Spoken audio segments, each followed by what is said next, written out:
Welcome back. Today's episode of Tales from the Lockbox here at the Property.ca filming studio.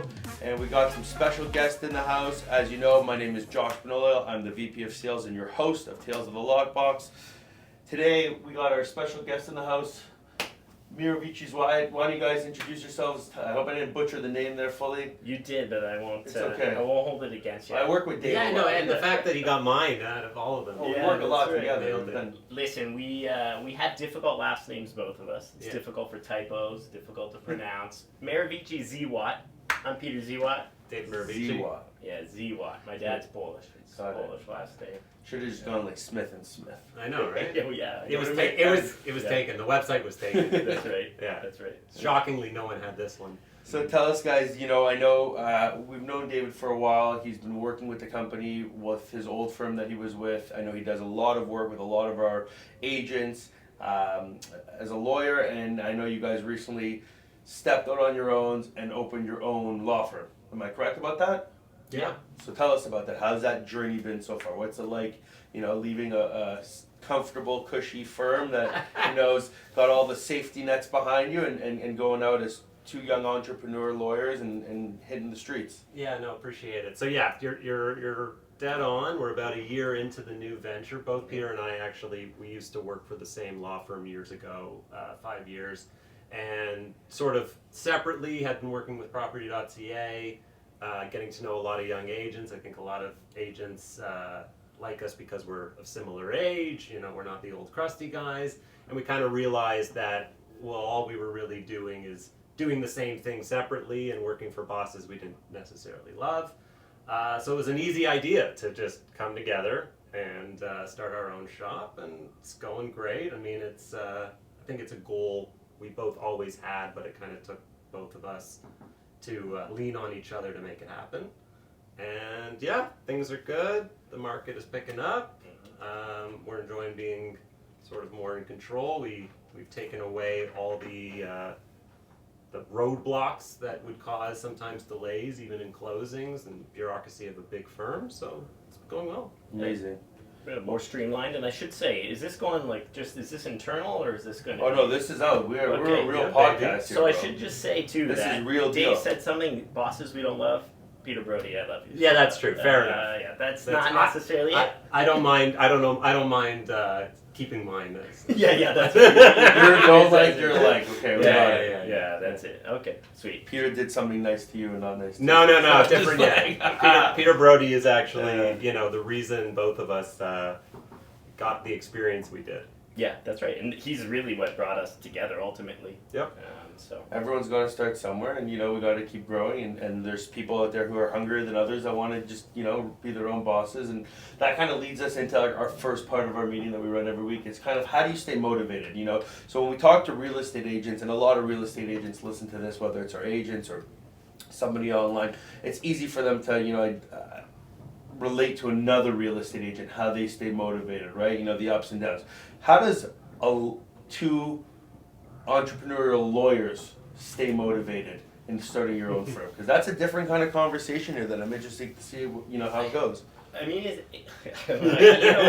it's interesting. You don't really, to be honest, at least I don't think about it too much. It's just the work's the work. The work needs to be done. The work keeps coming in, and I've got to do the work. We both have young families, and I know that weighs, I think heavily on me, probably the same for Dave. You want to be in a good position to provide for your family, make sure your kids have opportunities. So that's really what keeps me motivated day to day. But really, I don't think about it. I just don't think about it. You just do the work. I think it comes with like a mentality, right? Like we're both grinders, I think, by nature, and that when you are that way, you just get it done. You don't feel like the burden of planning it all. You just know, well, this is part of it. You take a lot of pride in getting it done, and I think we were both the same way, that we took pride in getting these types of deals done, where, to be honest, the residential real estate market, a lot of people think it's the less sexy of the stuff out there in the commercial and high value and developments and all that stuff, but we loved it, and we loved the client interaction and on the hands-on stuff, and that keeps us motivated. And for the most part, it's like you're dealing with transactions and people that are happy. Like this Exactly. is a big purchase. Oh, They're yeah. excited to buy, move into their property, start their family, be whatever their first purchase. So Yeah. we're just, we're glad to be part of it because we know a lot of areas of law, it's not as ideal, right? Right, I think that you're in the cleanest. Yeah, we're one of the few. One of the Yeah. cleaner. Yeah, no, you're right. We're one of the few lawyers, if not only lawyer, that you're like happy. No, a lot of people hate it. Yeah, you're like Yeah, that's happy right. at the end of the day to have worked with us, and we have given you the service and not too Mm-hmm. large of a bill, and everyone is happy at the end of it, which most lawyers you come to because something bad has happened. That's right.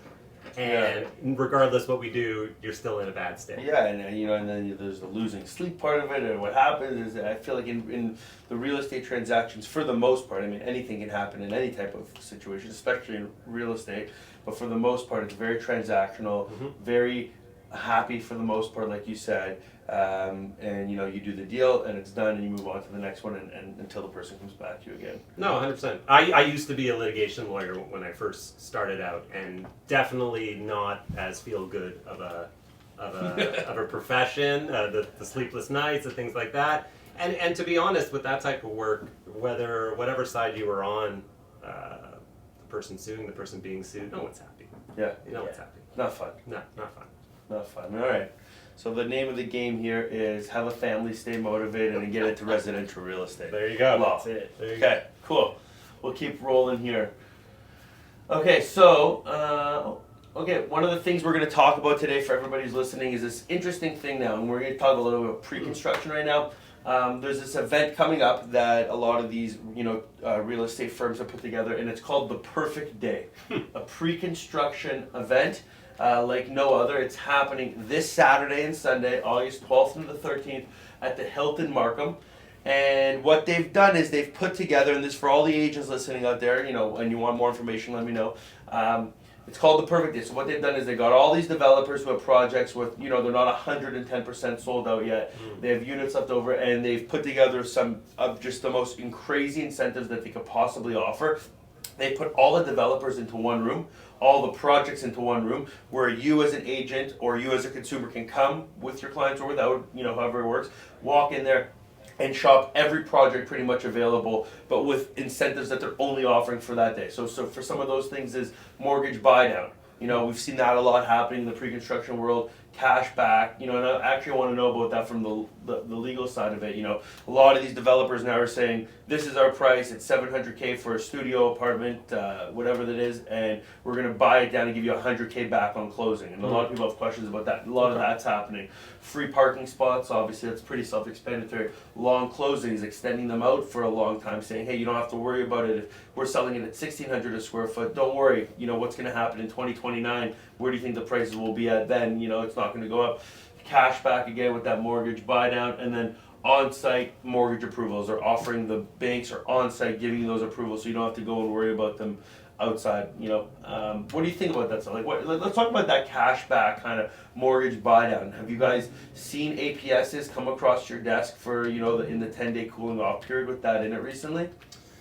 I ran across a situation a little while ago with a cashback where the issue was it not being properly written down. I mean, that's the key thing is keep in mind there's the agent who's working for the developer or working with the developer, and then the developer themselves or the builder themselves. And we've seen situations where the sales office is promising things that based on a relationship that they had, and that's not properly written and signed by the builder. I mean, ultimately, any cashback incentive should be signed by the builder as an amendment to your agreement, not a separate marketing tool. It's no different than what you guys sometimes face in your listings. A listing is listing. A listing is advertisement. You can write whatever you want. You can write, yeah, as long as it's compliant. Exactly. Rico might have an issue with stuff you say, but ultimately, from a legally binding perspective, no one is allowed to say, "Well, that was my contract," and rely on it. And that works both ways. Mm-hmm. That if you have at one of these events something on a billboard that says $100,000 off, Yeah. and that's the first time and only time you see it, you're not going to be able to enforce that Yeah. in 2029. Get it in writing. Yeah, get it in writing. Of course. Amendment to your agreement, have it stapled on that agreement, Yeah. have it sent to you with the agreement, because ultimately what's going to happen when we write to the lawyers and say, hey, there's this cashback, they're going to say, no, there's not. Yeah, there's not. Yeah, and that's with anything though. You need to have it in writing. Have you seen any of these closings happening? So that's on the purchase side. Mhm. So and that's pretty self-explanatory. You know, you're buying a pre-construction, you're offered something, you guys are checking it, getting an amendment, it's signed by the builder, it's signed by everybody who needs to, it's in writing, you're locked in, it's somewhat ironclad. What's happening when these are coming to now closing time? Like, I know it's probably, we're not there yet, but have you seen any of that? Like, how's that being applied? Like, you know, like where does that come into play there, you know? I mean, ultimately, should be, and that's why we say an amendment to the agreement is best, because you got a lawyer on the other end for the builder who is just breaking through these, you know, and they're not even thinking of it, they're hundreds and hundreds, and it ends up just showing up on that statement of adjustments to a closing, and you want it there, where it just says cashback or incentive less $100,000, and if it's not, you're fighting with a lawyer 5 years after an agreement was signed, who was not part of it at that time, trying to find the paperwork in the thing. So, to answer your question, we've seen it, how is it happening in real life? It should be really easy. It should be as simple as it's in the builder's documents because it was part of the agreement and it's just a negative. It's not like after the fact money thing, it's just, you owe me less. Yeah. You owe me less on closing. I think the example you're talking about that happened was in an email between the agents. Yeah. Where they're like, we're going to give you this cash back It's one of our agents you're talking about, right? Yeah, I'm not allowed This just recently happened. I'm with not one of our allowed to agents. divulge. It's okay. Well, this recently, I just know recently something like that just happened with one of our agents, and I said check your emails, and he said it's not there. And I go check your emails deeply, and that agent went back and looked deeply, and sure enough, it was there in writing from them. Everybody was on the email. Everyone was CC'd. They confirmed it on the email. I said go back to them and push it back, and sure enough, that agent got the money. Yeah, no, it definitely got the money, and it was a shame that you had to go through all of that. And it tarnishes the relationship. Well, it made the other side look pretty crappy if it is in an email somewhere and they were trying to fleece it and not get it done. You know, it's not nice. Yeah, the agent worked hard for those. You know, he not only did that agent not only buy one himself. I know that agent also did a couple other deals there. So it leaves the best feeling in your mouth. But at the end of the day, it's in writing. Yeah, and that's like with everything we do. Reduce everything to writing. That's right. That's awesome. right. So that's, I mean, listen, the perfect. It makes some sense, but it does make sense for the builders too. They're getting a concentrated market. The mortgage approval on site, that speaks to me as much as that's beneficial for a client in a way. It's really still trying to force you don't need 10 days. Sign everything today, get everything approved today, kind of that shock and awe on a buyer, which we as lawyers don't love.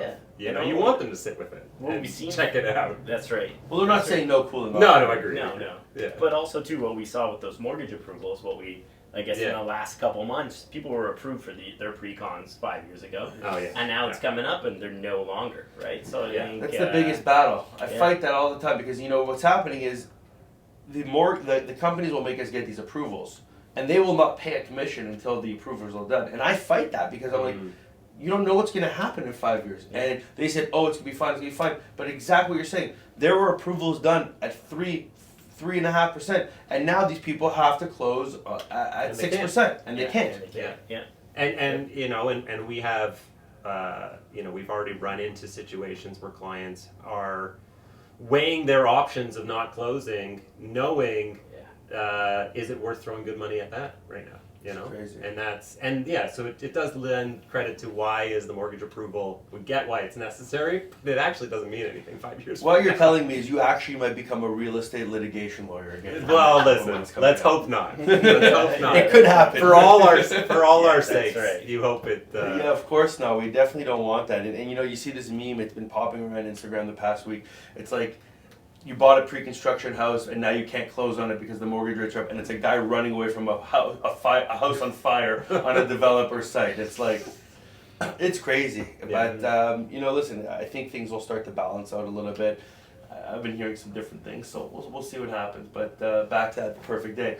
A couple other things happening from brokerage-wide announcements. This Thursday at 11 a.m. we have Mark Roney, our branch manager from our Mississauga office coming in talking about building strong relationships, whether that's with builders, with your clients, with people you meet on the street. We also have Hirsch Condos coming in to talk about the 900 condos, the residences there, but special incentives offered to our brokerage. They will also be at the Perfect Day event, so it's a nice segue to get them out there. If you're listening, we want to make you want to come out on Thursday. It'll be a fun meeting in office, so please set the time to come. How many people we got with us now, Lucas? Live. How many people were live with us? Got 22. Cool. Building up the numbers here. All right, we got Miriam here. Miriam, Hey. let's Hi, drop guys. some Good mortgage morning. stuff. Talk to us. So I guess you guys were all talking about pre-construction, so I'll say a little bit of a tidbit. For sure, it makes sense. I think Brendan was saying something online on the chat, and I think that's huge. It's not about them actually looking to approve the mortgage. They're actually looking to just get funding themselves for pre-construction. So by proving that they have people interested, that's where they gain that access. Realistically, there's no way they're ever going to. There's always another reason for all this to happen. So that was a good call, Brendan, and that's 100% why they do it. The other thing I know that you're always asking me about is PREC, and for all these borrowers with high net worth, huge corporations. I actually found a really great product at an A lender now, and they're taking the net worth of income on business minus dividends paid out, which in some cases are huge. In my example, client makes a net worth of about $1 million. He pays himself minimally all year. Obviously can't afford to do his mortgage, like a 1.5 million mortgage, and I'm approving it on a refinance, moving him from like an 8% mortgage to like a 5.5. So there is that new product. So if anyone needs that information, for sure reach out, and I'm happy to connect and help. I've got a really strong knowledge on that, and I think that's really important. Outside of that, I mean, most of these people have to remember that those pre-approvals are really important right now with the changes in rates and stuff. And even if your clients have hold rates right now, please reach out. Let's renew them. Let's get them new ones. I had a call this weekend from one of the agents saying they closed their property in October 12th or something, but the approval was only good to the 8th. Client no longer has that rate. So like those things, I'm calling your clients every 2 weeks at this point to renew their pre-approvals and hold rates. And that's huge. That's the way I'm protecting them. Like, let's just keep going, like beat the clock, you know what I mean? So if anyone needs that, please reach out. Outside of that, I think if you guys have any questions, be happy to help. Amazing, thank you, Miriam. And you know, as you guys lawyers that work with us, you hear Miriam. This is the kind of team we're putting together here for all our clients to just be like on top of everything all the time. Like we want every agent that works at property.ca just to have the best information available to them all the time, and that's why we came to this podcast so that listeners and people outside of our office can also get access to that. Miriam, I do have a question for you right now, and I was talking to these guys about it before. One of my clients called me before. What are we looking at right now in commercial rates, and what kind of down payments are needed? Let's just say to buy like a 2,600 square foot commercial industrial condo unit that's like 1.2 million bucks. What are we looking at there? So the truth is, in commercial, I have like within my group that person that's completely dedicated to commercial lending, and it'll also be kind of specific to the unit, what it is, where it is, if they have like who the owners are, what they're showing. So commercial is very, very complicated. For each property, I usually just say, let's get on a call so I can get a little bit of deeper details on each of them. Rates are pretty much at 6.5 around. Okay. So yeah, and that's what we're looking at. Like you could get really good rates. The good thing is we have good relationships with like BMO right now, who's doing probably one of your best when it comes to commercial properties. But I primarily focus on residential to kind of build all my knowledge there, and I have someone on my team that solely does, so I'm happy to bring him on anytime. Perfect, thank you. And you guys see anything interesting happening in the commercial side of things? More commercial deals coming across your desk? Anything like that? I would say personally a little bit less. I think there's at least our client base who used to be just picking up more some industrial properties and trying to find new space. I mean, maybe it has to do with rents and things like that. It's kind of a little bit of a pause on the commercial side, especially if it's commercial property that they then want to lease out. And speaking with agents too that are doing commercial properties, they're saying a lot of people now, this is like their slower period anyway. Everyone's on vacation when it comes to commercial. They're surprised to hear that we're so busy with residential, right? Yeah. So the commercial time, it's just really a sort of on, like Dave said, Yeah, it's a it's slow not down. Yeah. It's a good time to get But it made good time, exactly. Yeah, It could no, be a it could great be. time. There's probably some good deals out there. Yeah, there's definitely good deals, especially with some vacancies. Exactly. I imagine, you know, I mean, it's not going to stay that way forever. We got to get out there and find them. Yeah. All right, we'll keep it moving now. In terms of marketing, you know, I'm going to give a little marketing tip of the week this week. I said this last week to a bunch of people who are in our office. You know, sales is a contact sport. And the more contacts you make, the more points you're going to score. It's very straight up. I heard Grant Cardone say it and it like resonated with me. I talk about Grant Cardone all the time on here. But it was, you know, contact sport, more contacts you make, more people you're going to speak with, more deals you're going to do. How do you guys, does that resonate with you guys a little bit? Like, how do you guys market yourselves other than, you know, coming to brokerages and doing things like this and connecting with us? Like what, you know, sponsoring our fun Savannah party? Yeah, I mean the contact is really what resonates with us as Yeah. well. We don't really spend a lot, do a lot outside of just, we know the relationships is what drives business. We try to just deliver a good product and those referrals and just contact. Like I've never heard that quote before, but it resonates exactly. Nice, right? Yeah, right. Yeah. Sales is a contact sport. Yeah. More contacts, more points you score. Because you see a lot of people out there that bought advertising. They spend like thousands and thousands on advertising, and ultimately, you know, we wonder what their margins are at the end of the day because, Of course. you know, it's the referral source is the biggest one. Well, yeah, and I think, yeah, the one-on-one, like, I mean, you do one meeting at an event or, you know, one 10-second conversation with a client, with an agent, with a whatever is worth a lifetime possible relationship more so than anything you can get in a newspaper that you are just waiting for a call back. It's more potent. Yeah, exactly, and that's all. Everyone is looking for contacts, and I think that's one thing we've realized being entrepreneurs now and starting on our own is that like everyone of a similar mindset is looking for more connections. You know, a mortgage agent of this. Everyone wants to work with good people. As we get older, more people in our same sphere. And you would assume that people already have people, and they don't. Right. Yeah, You that's know, right. you think people have, even probably your clients, they must have a friend who's an agent somewhere. They don't, or they don't. There's a lot of dynamics of why they wouldn't want to use them. Yeah. You know, Well, you you know, can't for our assume. agents work Yeah. really well, right? Yeah. Because people don't always want, and maybe they do know somebody, they don't, whatever it is. You got to just get out there. You got to put your foot, you know, you got to get in front of people all the time. Yeah, Yeah. yeah, Meet yeah. more people. That's right. Well, we met Miriam too at your event. She's been Yeah. great. Yeah, we've now referred. Yeah, some we stuff. tried to connect, and she's been very responsive and awesome to deal with, which is always good because that's why like organic always growth, looking good. right? We just want to, just like you guys, we just want to meet good people, do good work, and you know, stay motivated. We're synergizing. Love it. All right, we're going to get into some real estate stats here. So interesting numbers that you guys might actually benefit from. Them. Do you guys look at real estate stats ever? Like, you guys know what's happening? Honestly, we look at our. We just look at our own internal- month. Yeah, it's funny. we have internal stats. We're up. Yeah, our that's view it. on All right, we did closings. We're good. Yeah. Our view on the world is, March, man. What was that all about? Yeah, And then that's July, it. okay, feeling good, yeah. So where do you guys, without looking at this quickly, where do you guys think the real estate market's at right now? Just out of curiosity. Yeah, I mean, honestly, I think over the summer it was, because we're always delayed like a month or two behind you guys. You're like, oh, we're so busy in April and May, and then it's us dealing with those closings so busy in June, July, August, right? So we've seen a really good summer. I think now we're kind of seeing things slow down a little bit. So I think that's ultimately what's happening from our internal figures. So let's talk about the numbers. Let's get down to black and white here. Sales in July of 2023 are up 7.8%. Beauty. Right? From July 2022. So we're looking at some year-over-year stats right now. Total amount of listings in July 2023 were up 0.3%.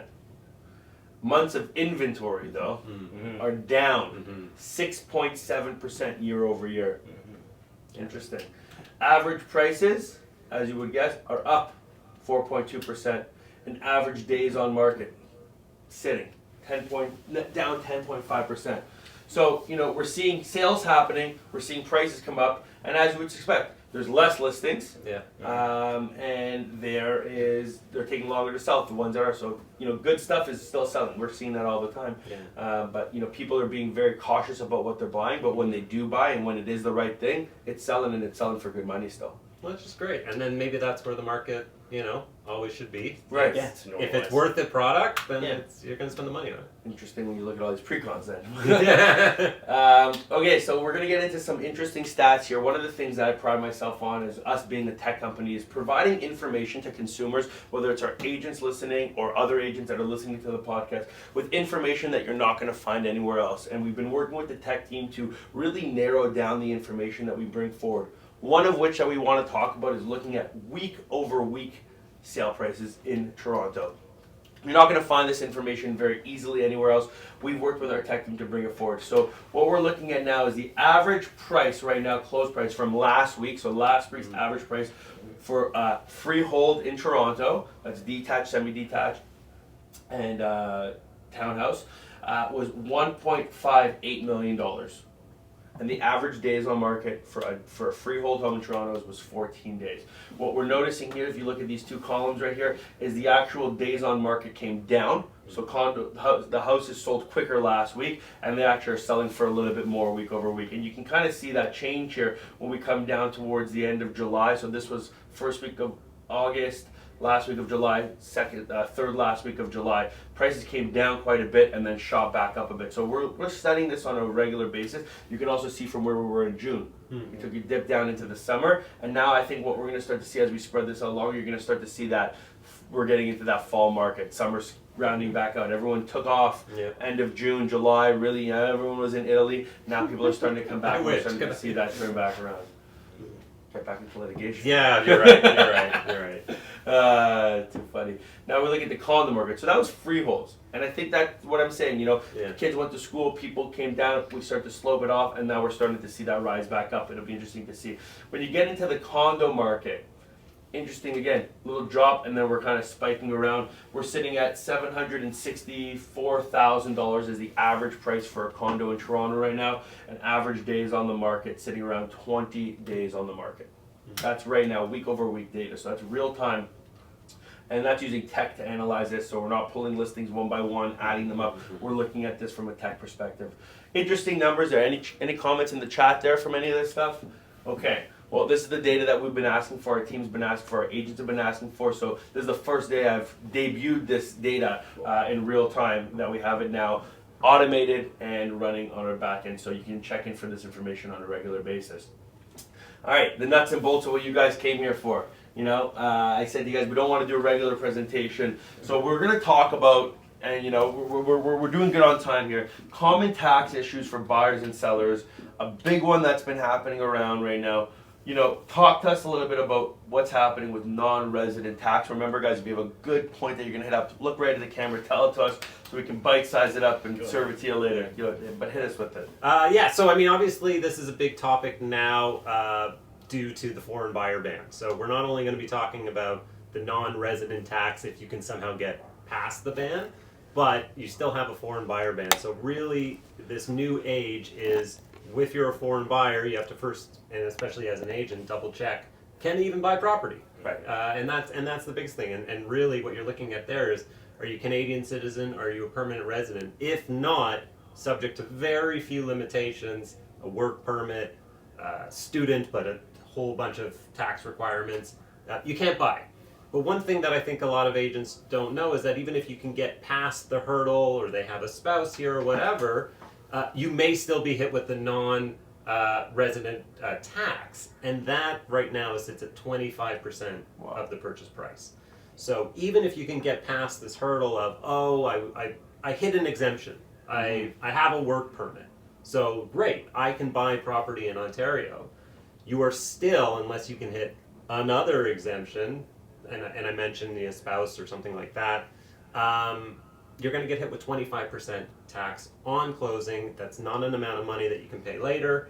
The only way you ever get that back nowadays is if you become a permanent resident within 4 years of your closing. You can get it back. You still have to pay it on closing.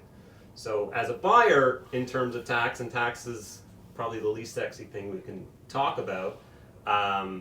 One thing to definitely note about, you talked about land transfer tax, it's on every deal, but the non-resident tax, the 25% tax is a big one that can really cause people to pause. And I think to add on to that, once you do, say for instance, you do become a permanent resident within that time frame after close to 4 years, there's only, after you become one, there's like 90 days to then apply. So make sure or you if lose that it. happens, or you lose it. And we've assisted clients in applying for that, getting that back. It can be an uphill battle, but we've had someone we turned down, we get to appeal it. But ultimately, they're really stringent with those timelines. It's got to be within that 4 years, and it's got to be within 90 days after becoming a permanent resident. It's a within big that 4 value years. you guys just brought here for a lot of our agents listening, guys. And I'll just reiterate what you guys just said there to make sure I got it correctly. You get past the hurdles of not even being allowed to buy in Canada, and you find a loophole that's going to allow you to buy as a non-resident, whatever it is. Now you still got to pay that 25% non-resident tax. But should you become a resident of Canada within 4 years, once you become that resident, within 90 days, you can claim back that 25%. Very valuable information right there. A lot of people probably don't know that. And it sounds like you got to have you guys like on the dot with it. Yeah, You got to work with the immigration team. It's like I just went, I sang "Oh Canada" at the place, whatever. I don't know how. And I'm filing my paperwork. And then that's same. They give me my 25%. Yeah, listen, it's not it's not pennies on the dollar here, so you really want to get on that. And we've seen people buy it anyway. I mean, I guess the argument is if you feel the money is safe in Canada, then fine. Right. Spend the 25%, but it's a big hurdle. It's definitely a big hurdle. Not easy stuff. So guys, if you have questions, reach out to these guys. They know their stuff and what they're talking about. Land transfer tax, the dirty one. We all love it. We all hate it. You know, I'm studying a lot about American, real estate right now, and it's interesting. Like, as much as it's a bad, it hurts people when they pay now. You look at the difference of America. In America, they have to pay on everything, even their primary residence, from what I understand. That's correct, right? Yeah. They have no exemption from it. So that's a benefit that we have here, that on your primary residence, there's certain, capital gains I was referring to. Yeah. But how does the land transfer tax, like, what do you guys, what's going on there? Like, tell us how, is there a way that we can save on it? Like, I wish. The dirty. don't buy in Toronto? Well, that's it. Yeah, that's it. And ultimately, too, what I tell clients and what I tell myself to let me sleep at night is that our property tax year over year is generally lower than everybody else, right? In the province, right? Like you go to Kingston, similar sized property, you're paying like triple, quadruple maybe the property tax on a yearly basis. So this is like paying your property tax up front. Right. You kind of that's how I get over it. That's how sometimes what I tell clients, I'm like, oh man, we got to pay this twice living in Toronto. I know it's not ideal, but there's no way around it. I don't know whether you've heard anything about this too, or Dave, that they're looking to maybe increase the amount we're going to be paying over over $3 million potentially. New mayor of Toronto. Yeah, and then She wants potentially more money. increasing property tax again too. The luxury right? tax, but everything costs $3 million. Well, that's the thing, right? So everything does. So yeah, it's the dirty truth. I mean, it's funny when a lot of clients are looking for closing costs. The lawyer fees, the title insurance, all of that is pennies compared to your biggest hit, which is land transfer tax, which it could be $50,000, $60,000, $70,000, right, due on closing. And that's coming from the mortgage, though. You can get that wrapped into it. cannot. It's all cash. That's out. cash. Every single That's person cash. Due have on to closing. have it. Every single person, every single time. Yeah, think of it as just an extra down payment money that you need on closing, and the only exception or way out of it or whatever is the first-time home buyer rebate, which is applicable for people, but there's a lot of misconceptions there too. First-time home buyer rebate, it's got to be your first time buying a house anywhere in the world, not just Canada, not just Ontario, and truly the first. There's a lot of misinformation going around. We've had clients call us, be like, well, it's been 10 years. Yeah. It's been 10 years since I bought a house. It's the first time in 10 years that I bought. So we're That's good. right, yeah. No, it's a first time buying a property, and the other exception is buying a primary residence. If you had bought a property 10 years ago as an investment, you didn't get it then, and you're not going to get it now. Right. You have to buy your first property as a primary residence that you intend to live in order to get the rebate. And the rebate probably sounded a lot bigger back when prices were cheaper, because the rebate hasn't changed. Right. It's a max $4,000 Ontario and $44.75 in Toronto. Doesn't help much. Doesn't Helps really. a bit, but- It helps. It helps. And a little yeah, bit. it's better than Nothing. that's right. It's better than nothing. And two, the other thing, and what happened to me too, if you own a property, you're single, you own the property, Mhm, right? mhm. And then you get married, and your spouse hadn't bought a home, but that property, Right. then your matrimonial home, that spouse Gone. Yeah. doesn't get the first time home buyer's rebate. Yeah. There's a lot of rules. There's a lot of rules. The government tries to make you feel nice and about getting married, and that you're now a couple and all your rights are together. But you just lost, or they just Negative. lost. Yeah, they just Yeah, lost negative that one. right. Let me ask one question here before going to the next point is, what happens in a pre-construction situation when you have capped development fees? Mhm. Is land transfer tax also put into that? Like, how does that play out? Just let's get clarity on that while you guys are here right now so people can hear. Like, Yeah, no. So one of the beauty things with land transfer tax is owed on the consideration you paid to the builder on closing. So there's some good and bad. Bad is you have development things and you have stuff like that. All of that adds to the price paid on closing and would add to your land transfer tax. Okay. So you still pay the land transfer tax. Yeah.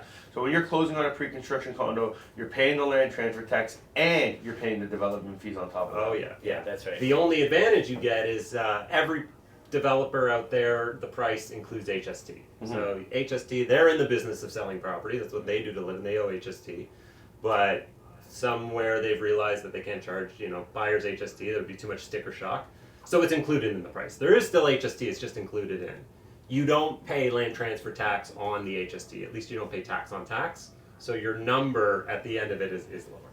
And none of that can be rolled into mortgages either. No land transfer tax, no cap development fees, none of it. It's all cash on top on closing. That's right. A lot of people That's probably right. don't know that. Yeah, that's right. That's why too, when you get that final statement of adjustments before your final closing, there's sticker shock for that big bill that all of a sudden is Yeah. out, right? And what happens if people don't have that money? Yeah.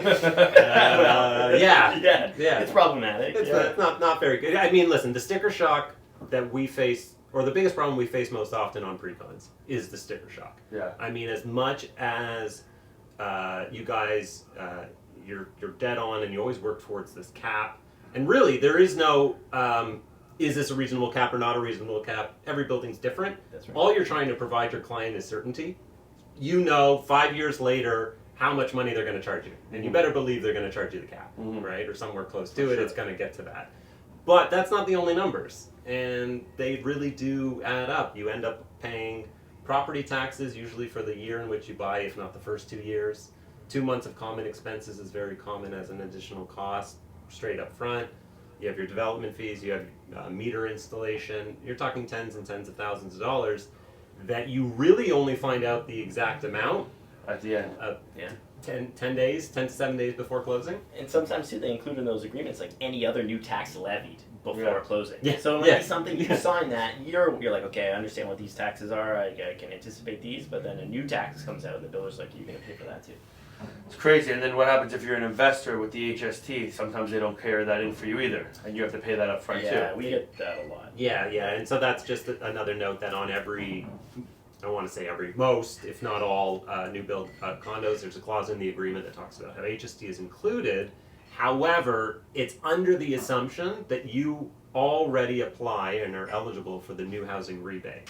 And the new housing rebate that they're referring to is the buying for yourself, primary residence, new housing rebate where you get 24 grand. Now that's not 24 grand that you get off. Your price becomes the price if you're eligible. The price you paid, the price on the contract. So it can only work against you. If you're not eligible, or most commonly if a builder, for whatever reason whatsoever in their sole discretion believes you're not eligible, they can charge you the $24,000 on closing and say, we're not saying you're not eligible, we're saying we're not comfortable, go apply to the CRA and get it back. And that happens a lot of times. There's a lot of law firms out there, I think, who work for developers who just say, well, it's easier for us to just not have to worry about Right. it, Yeah, right? that's right. And we have sole discretion to And say. who Client base. is applicable to it? So basically, you have to you have to be the first person on that agreement. That does allow an assignment. All they're really trying to say is you're the actual name on the agreement. You can't direct title on closing into Okay. someone's name. And the people on the agreement have to be the people that are first to live in that property. So the minute you start leasing it out, you want to rent it, whatever, after closing, pre-closing, even during occupancy, you can lose that rebate. And yeah, we even had someone more recently where they signed on purchase, they signed the intent to lease document, they changed their minds and said, hey, I'm going to live there. 5 years Never passed. leased it. Yeah, never leased leased it. Never leased it. 5 years passed and builder said, we don't care. You signed this. 5 years at the passed? time. Yeah. Oh, at the beginning. At Yeah. the beginning, right? When they signed, 5 years since passed, final closing's actually coming up this month, and the builder said, no, sorry, you're going to be paying the HST because And you will they signed get that it back? regardless. Chances are they will. If they live in it. If they live If in they it. What if live they in don't live in it? So then there is a different rebate that builders don't care about. It's always going to be on a buyer to get it themselves, which is the new housing rental rebate. You can get your 24 grand back as well, but you have to lease out the property to somebody for a year and show to the CRA a valid lease agreement. That's right. So you're not completely. You're not completely That's out of You it. will get that money back. You just got to go through. You got to have through it up those. front. And Yeah, what you they're gotta really go through trying to those. prevent is the flipping, is buying it and selling it. If you sell it quickly and CRA gets word of that, well then they can say, this wasn't your primary residence, there's no intent. Or there's no intent to lease it out to somebody for a year because you've sold it within the year. You're But we just talked about almost 100 grand additional cost potentially, somewhere between 60 to 100 grand. Oh, yeah. If you bought $1 million condo in Toronto between land transfer tax, Mhm. capped fees of let's call it 20, 17, 20K, Yeah. plus 24,000 on HST here, you're up there. Yep. A lot of money. You need cash. Need cash. You need cash. And typically, I think like a good barometer is like it depends obviously on the property value you're purchasing, but like 80 grand is not uncommon to see on that final statement of adjustments. Crazy. Yeah, Big no, numbers. it's scary.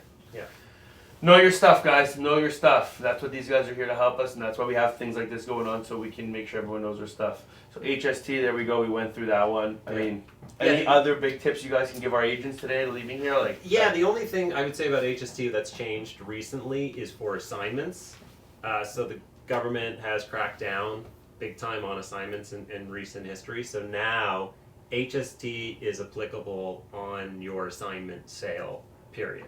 It used to be that you would be able to prove or allege to CRA, I intended to live there, my circumstances have changed, and that's why I'm selling it. I never intended to sell this contract. They don't care about that anymore. If you are selling a contract, yeah. you are in the business of selling and you owe HST on your price. And who does, the buyer or the seller? Seller. Has to pay. The seller has to pay, so now it becomes what's in your agreement? Is it included? Is it on top? And if it's included, seller's just making less. Quickly on that thing, I had an argument the other day with another agent on a deal that I was doing, and I put included in, as I always do, is residential purchase, and he goes, no, it's in addition to. And I go, no, it's not. And he goes, well, and we both agreed it's a moot point because it's neither included in nor in addition to. Because it was just a residential Because sale. it's just a residential purchase. And that's correct, right? It's neither in addition to, so, but the standard residential agreement of purchase and sale has a line in there that you have to select one of the two. So he's saying, well, I'm not right and you're not right, so we have to agree on one of the two not being right. Why would I agree on your not being right if included in if you should be agreeing to mine? You know, why is that? Why does that happen here? Like, Well, I think you're right that it's likely a moot point. For But the not- most part. For the most part, not guaranteed, and that risk that, oh, it wasn't a residential property should be on the seller. And that's the argument, right? Is the seller, I'm trusting that you're selling this to me as a residential property and there'll be no HST. right. But I shouldn't have to take the risk that you're lying, that you've declared something else with the CRA, because HST will always be owed by the seller. And yet the minute you put it in the agreement that it's in addition to, the liability now throws onto the buyer. Right. So as a buyer, in that kind of argument, buyer's agent should just tell the seller, yeah, you're probably right, but if your client is so confident, it should be included in. And, and if it's in addition to, I'm taking the risk on property that, you've used. I don't know how you've used it. What if you ran a shop in there? Right. Because if you rent a shop, even in a residential property, It was a business. it could be a business.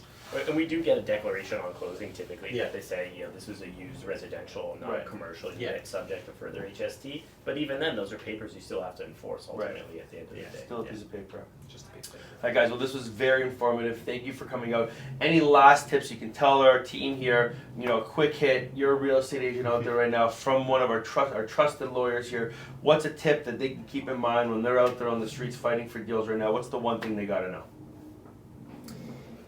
I would say, you know, it's easy for us to say.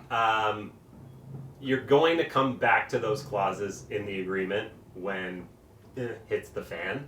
You can say shit hits the fan. When shit hits the You can fan. say it here. Take the extra time, write it the way you would want to interpret it, because all too often in the quickness of the deal, you're using maybe a standard clause that doesn't apply to your transaction to get it across the finish line, and then you're left interpreting it later. I always try to tell agents when they come to us and they say, well, if I put this clause in, you know, I may not win the deal. Right. And the point back is, well, does your client need this clause? You know, if How about this they need this house? if this happens, Yeah. do they want this as the outcome? And if the answer is yes, then you gotta have it. You got, and we face that a lot with tenancies, which is another issue we'll talk later when Yeah. you know We'll have you places- guys back and talk about yeah, that. places tenanted and things like that, and trying to tell clients that if you truly don't want to buy the place with the tenant, make that expressive. And unfortunately, if that loses the deal, fine, but Yeah. it's because you wanted the place without a tenant. Right. You know. The outcome is much worse, right? If Yeah. you don't take care of it at the onset, the outcome is much worse. And Yeah. I think another thing, kind of to your point there too, is that don't be afraid to have conditional clauses, right? Yeah. If your client, you're afraid they can't buy it, conditional financing, we're seeing more and more now in this market, For sure. right? I think don't be afraid of that because it also protects yourself as a realtor. Yeah. You know, you did your due diligence, the client did their due diligence, and now you're not stuck and not being able to close. You know, Yeah. Give them the easily. breathing room, and we, like you said, we have that ability in this market to put that stuff in. Yeah, and listen, if you end up crossing it out after a long negotiation, That's right. where You recommend You're- putting it in. you recommended putting It it was in, there. your You client covered saw yourself. it, you read it to them, they knew what it was all about.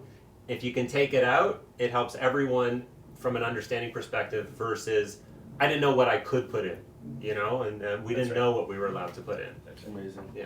Well, thank you Can I guys for jump in coming on out. HST? Oh, go ahead, Miriam. Okay. Yeah, hit us up. Okay, can I jump in? I just also, HST is also played on closing for any condo that's going, any mortgage that's going under 20% down, the CMHC Mhm. insurance, you pay like an HST on that too. That's just so right. people- No, and Miriam, that's a great point. The one thing I sometimes don't, clients, I always tell them like, oh, I bet you didn't expect this. On a CMHC mortgage, you have your insurance premium, which is really you pay it up front, the bank takes it, you just get lent less. But people don't realize that there's or it's actually PST on that amount that gets deducted as well. It's a product. Yeah, so most people would be like, yeah, I understood the 20 grand and didn't understand the $1,700 that's in addition that gets deducted. We actually get that on the real estate commission too. Right. Where- Yeah, that happens a lot. Yeah, what do you mean? And our line to clients is, yeah, there's HST on it. I always write in my listing agreements. I always write it's the commission plus HST. Yeah, I think I that's write it good. right there because it happened to me once a long time Yeah. ago, right when I started, and someone said, "Well, why am I paying HST on this? You never said it. You only told me it was 2.5% or whatever it was, Yeah. or a month, whatever the thing was." And I said, "No." And so since then, I've always written it's the commission plus Yeah, HST. which is good. I mean, No, that's great. it's great because it is. I've once had to fight a client. It's in the boilerplate language, Yeah. but you always want to be more. I put it in my expressive confirmation Yeah. of cooperation as well. So the Yeah. other agent, everyone's on board. It's Yeah, clear. and I mean, listen, fair enough. It's a service. Listen, you know, when you get far enough into real estate, you learn you reduce everything to writing. That's just the bottom line. You know, you can have great conversations with people, but when it comes down to it, my big thing with everybody is always put it in writing. It's written down. Everyone agrees to it. You know, and you're on your way. So. Beauty. Great meeting, Cool. guys. Thank you guys for coming out. You guys know how to get in touch with them. We'll be back next week with some more information. Thank you guys, and have a great week out there. Happy selling. Thanks, John. Thank you.